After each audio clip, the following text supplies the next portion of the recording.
Allez, bonjour à toutes et à tous, très heureux de vous retrouver. Je vais vous faire un mini brief ce matin, même s'il n'est pas du tout dans les thématiques habituelles, donc pas de brief intraday, etc. Je vais traiter d'une thématique très spécifique, alors c'est déjà dans le titre, donc il n'y aura pas de spoiler. Il y a un truc qui me chiffonne énormément dans le marché aujourd'hui et qui me pose beaucoup de problèmes quant à ma spéculation sur le S&P 500 particulièrement. C'est deux choses. Donc la première, c'est que je vous l'ai mise sur Twitter il y a de ça quelques jours. Cette alerte de volatilité sur le S&P 500 en daily m'invite à penser qu'il y a deux mondes. Il y a le monde de la fin du monde, on va revenir ici. Et bon, au final, c'est pas la fin du monde et on va aller chercher cette borne de volatilité, autrement dit l'ATH. Bref, donc, ça ne fait que profiter encore une fois techniquement au scénario que moi j'ai dans le marché. C'est-à-dire que pour ma part, il va y avoir une grosse bataille qui va se faire au niveau de cette zone-là, si j'ai bien raison, puisque dans ce cas-là, les zones spéculatives se retrouvent au niveau de l'ATH ou de la cassure du support. Le 50%, là où normalement on doit donc hésiter, se trouverait théoriquement ici. Et cette alerte de volatilité m'inviterait donc à aller plus dans ce sens-là. C'est-à-dire, on continue d'essayer de grappiller à la hausse sans pour autant aller to the moon. Attention, je n'ai pas dit on va monter tout droit. Ça me paraît assez peu probable. Mais plutôt de dire qu'il va y avoir une grosse bataille autour du premier trimestre, autour de cette zone médiane de 4100, 4002, c'est-à-dire un range qui devrait se former normalement un peu plus haut que là où nous sommes actuellement. Donc un biais légèrement haussier. Et face à ce biais haussier, c'est celui que j'aimerais exploiter, donc chercher à rester acheteur du S&P 500. Et là où j'ai un énorme problème, c'est que ça fait des mois, des années même, que je vous bassine avec un problème en particulier, que je vous dis de garder au fin fond de votre esprit parce que je sais que ce truc-là un jour va faire mal, c'est Apple. Voilà. Parce que donc, hier, la séance est moche, on retrouve une tentative de cassure baissière juste après l'alerte de volatilité. Donc pour moi, c'est deux choses complètement en contre-indication. Donc soit c'est clairement, on va se diriger vers là et ça va être moche, puisque là, on va avoir donc des accélérations baissières et de la tendance baissière. Donc je peux comprendre que l'argument ici pour les bears soit aussi là. J'ai des éléments graphiques aujourd'hui qui me disent oui, en tout cas, on va peut-être tenter le coup à la baisse. Mais si, et principalement, moi, ce qui m'inquiète, c'est que j'ai ce même signal sur mon pote Apple. Sauf que sur mon pote Apple, la situation est bien moins sexy. Donc, tentative de cassure baissière sur Apple, ok. Et surtout, donc, bon, sans vous faire le schéma global de niveau expérimenté tutti quanti, j'ai des troisièmes bornes alignées sur 3 time frames, en soi même 4, puisqu'ici, il y en a même une sur le time frame inférieur. Donc, j'ai 4 troisièmes bornes sur le même niveau de prix, 175. C'est là où se trouvent mes gros shorts sur Apple, d'ailleurs. Problème, donc, ces gros shorts sont aujourd'hui en gain, large gain. Et j'ai les tentatives d'accélération baissière. Pour moi, ça fait partie du plan, c'est-à-dire, je dis Apple, c'est une bulle, donc ça va éclater pour ma part. C'est qu'une question de temps, je ne sais pas exactement à quel timing. Peut-être que j'ai toujours pas le bon, mais en tout cas, là, j'ai des signaux techniques clairs et très mauvais qui laissent à présager que j'ai probablement le bon timing et que c'est cette fois qu'il va falloir y aller. Donc, les accélérations baissières, normalement, je suis supposé renforcer, c'est-à-dire réinvestir tous mes gains avec des ordres de vente sous les supports, c'est-à-dire commencer à me mettre en vente sur la cassure des supports, en renfort de position vendeuse. Et j'ai les signaux graphiques pour ça. C'est-à-dire, la réattaque baissière de mon S&P hier, elle se fait surtout par rapport à l'attaque baissière et très moche sur le graphique de Apple. Bon, je vous remets Apple quand même en mensuel, juste pour vous remettre la dynamique du truc. C'est-à-dire que quand vous voyez même plus la taille du range, c'est-à-dire quand vous voyez même plus le range qui fait le départ de la tendance, d'accord, quand vous voyez que les boîtes de contexte, je vous enlève les prix juste pour voir, ne sont même plus perceptibles tellement on est dans la stratosphère de la parabole, c'est dangereux. Voilà, quand vous voyez qu'il n'y a pas eu de cycle baissier depuis les années 2000, c'est-à-dire un macro-cycle entier, ça paraît quand même compliqué de s'imaginer qu'on a affaire à autre chose qu'une bulle spéculative. Même si les résultats d'Apple étaient quand même très haussiers, on voit bien que ça part en couille principalement depuis 2017. Et c'est là, pour ma part, que les valorisations vont retourner à terme, avec évidemment toute l'inertie baissière qui ira avec derrière le crack. Bon, pour ça, évidemment, que je vous dis, il faut un narratif. C'est très compliqué de shorter une bulle spéculative. Donc, loin de moi l'idée de vous le dire, de shorter. L'idée pour moi, c'est juste de vous dire, attention, le gros problème Apple, d'accord, ça fait des années que je vous en parle, que je vous dis, ce problème, on ne fait que l'accentuer et de toute façon, il nous pètera à la gueule tôt ou tard. Le jour où il va nous péter à la gueule, il aura des effets probablement collatéraux. Et c'est ça qui m'inquiète aujourd'hui. Je vous dis, j'ai envie d'acheter le S&P 500 parce que lui me dit plutôt qu'il est haussier. Mais à côté de ça, j'ai Maple qui pèse plus de 6% du S&P 500. Alors je sais pas, il faudrait que je réactualise les chiffres, mais je pense que c'est un truc pareil.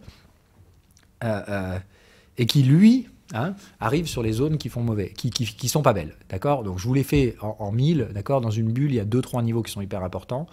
Le niveau moins 30%. Et là, comme par hasard, hop, c'est aligné avec le support. C'est le niveau où la psychologie va commencer à entrer en phase, c'est-à-dire c'est ici que normalement les traders particuliers vont se mettre à acheter, parce que moins 30% de baisse sur Apple, c'est forcément une opportunité en or. La dernière fois que ça s'est produit, derrière le rebond a été en ligne droite. Sauf que ce rebond, il a échoué, comme je vous dis, sur un niveau horizontal énormissime, accumulé pendant pratiquement un an. Donc à mon avis, cette fois, l'énergie, elle ne va pas se mettre à l'achat. Donc ça veut dire ici, à moins 30, on va arriver avec quelques acheteurs, et beaucoup de vendeurs, et surtout, comme je vous dis, une énorme pondération dans le S&P 500, des bouclages de fin d'année, et probablement un FUD qui a toutes les raisons de se produire, puisque très sincèrement, l'App Store vient de lâcher la plus grosse info énorme, c'est-à-dire qu'il va y avoir la capacité d'avoir d'autres stores maintenant sur les iPhones, tout simplement. À mon avis, les géants qui se battent contre l'App Store depuis des années, les grosses applis qui font d'ailleurs le succès des applications mobiles, vont probablement se barrer de l'App Store. Et ça va faire mal, parce que tout simplement, c'est la principale source de revenus d'Apple aujourd'hui, c'est celle qui lui permet d'avoir son triple effet qui se coule, c'est-à-dire la hausse des revenus, la pondération dans le S&P 500, qui fait que n'importe quelle personne qui achète le package S&P 500 achète forcément 7% d'Apple, le fait qu'elle est bourrée dans tous les ETF parce que c'était l'action de la décennie, et surtout, comme je vous dis, le troisième effet qui se coule, les rachats de titres. C'est-à-dire, on fait des profits, mais on s'en sert pour limiter le supply. Bon, c'est le triple effet qui se coule. Et j'avais dit, attention, quand on fait ça en fin de cycle, généralement, on crée un crack derrière, puisque donc on concentre toutes les forces. Les investisseurs insiders vendent, on l'avait vu, on l'avait étudié, ils ont tous vendu sur le sommet. Donc, autrement dit, on fait monter la sauce pour les retails, les gros vendent, et puis derrière, on verra bien ce que ça va donner. C'est-à-dire que si la merde commence à arriver sur Apple, ça va clairement cracher. C'est à partir de moins 30 qu'on verra la différence. C'est-à-dire, bon, tant que pour ma part, on n'accélère pas sous les moins 30, il n'y a pas de cataclysme. Mais sous les moins 30, c'est là que la psychologie entre en jeu. Dans un crack, très rapidement, je vous le fais en synthétique, la zone suivante, c'est moins 45, moins 50. C'est là où la plupart des cracks vont faire l'effondrement spéculatif. Donc c'est pour ça que vous retrouvez ma target 1 dans cette zone-là, parce que normalement, si Apple crash, c'est là qu'on va. C'est-à-dire à moins 40, moins 50, il faut toujours casser un support. Ici, on a des anciens gaps à venir fermer. Donc tout à fait logique d'aller venir chercher ces zones-là. Ça fait mal. Ça veut dire, là, sur Apple, au prix d'hier, il faut encore enculer 30%, et ça peut être fait en quelques jours. Donc attention, 30% et 7% de cette perte se retrouve dans le S&P 500. Ça fait quand même quelque chose d'important. Donc c'est là où ça peut être assez violent. C'est de dire, ne vous imaginez pas que la borne de volatilité fermée ici va soutenir le prix. Attention, une bulle spéculative, ça s'effondre justement avec une explosion de la volatilité. On va sur de l'écart type 4 facile. Donc là, vous voyez, écart type 4, on est à peine sur la zone des 90. Donc il n'y a aucun problème pour que Apple aille ici. Et c'est là pour moi, donc je vous dis, le principal moteur de la crispation que j'ai en ce moment dans le marché. C'est pas à cause du marché S&P 499, c'est à cause du un seul ici qui me pose problème. Les autres grosses risquent de prendre aussi, les Nvidia, les bien connus, les Amazon, Google, tout ça.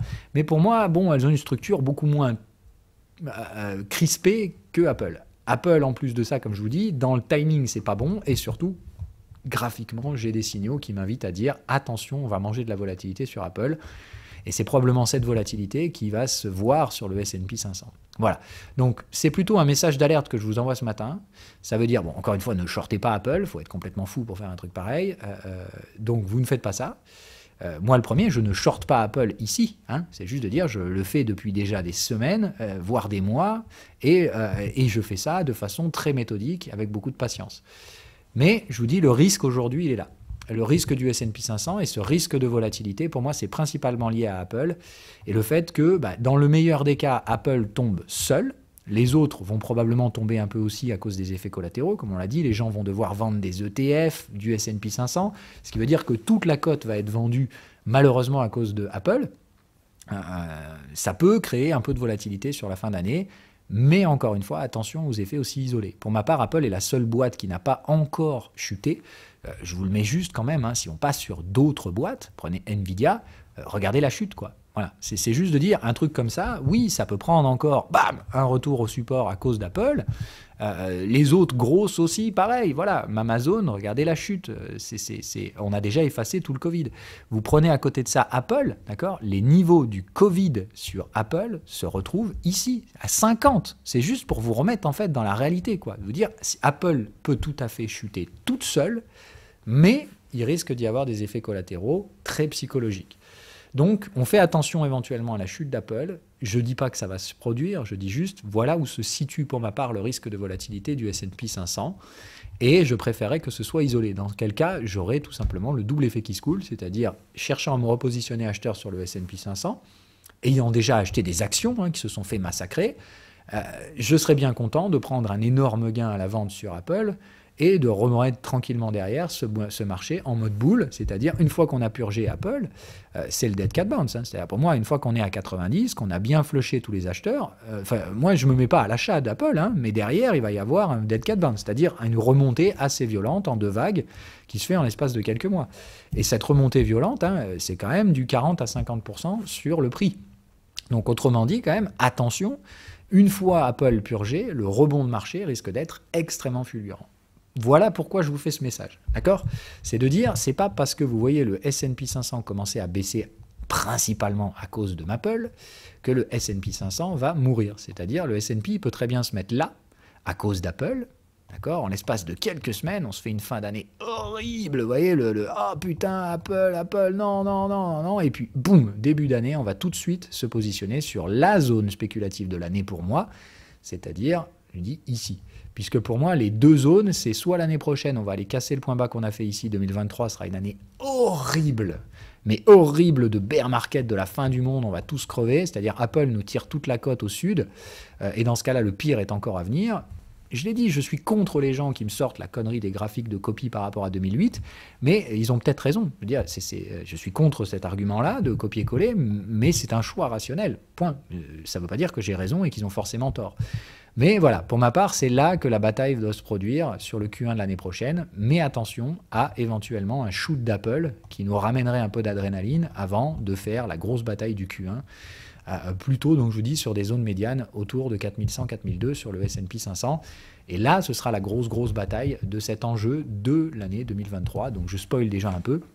En tout cas du premier semestre 2023, qui va être de trier les scénarios, c'est-à-dire soit un retour en ATH, désolé les amis bears, vous allez devoir prendre vos stop loss, ou clairement, malheureusement, c'est moi qui vais devoir prendre un stop loss, et là, les choses vont devenir beaucoup moins sexy, je pense, pour la cote en général. Qu'est-ce qu'il en sera pour les cryptos? On en parlera, bien entendu, dans le brief hebdo, et puis on fera un schéma fin d'année, comme on le fait, évidemment. Allez, ceci dit, donc je voulais rester sur cette thématique très simple, donc attention les cassures baissières que nous avons ici, pour ma part, pas d'inquiétude, mais Apple égale, c'est une petite chose que je vous avais dit de garder dans un coin de vos têtes bien au chaud. Je pense que le souci Apple est plus bouillant que jamais, donc restez prudent sur la volatilité des indices. En plus, je vous dis, de l'effet 4 sorcières aujourd'hui, clôture d'expiration. Clôture et expiration des produits futurs pour des montants nominaux de 4 trillions de dollars. Donc, bon, bref, ça va être le foutoir aujourd'hui. Donc je vous dis, sans parler de l'effet qui se coule Apple. Allez, ceci dit, donc restez sages. C'est pas une journée pour faire du trading de court terme, très sincèrement. Et puis on se rapproche de la fin d'année, donc c'est plus de dire, restez tranquille, pensez plutôt à vos cadeaux de Noël, tout ça. Enfin bref, les alertes de volatilité m'invitent à penser que c'est plutôt un travail pour les professionnels en cette fin d'année.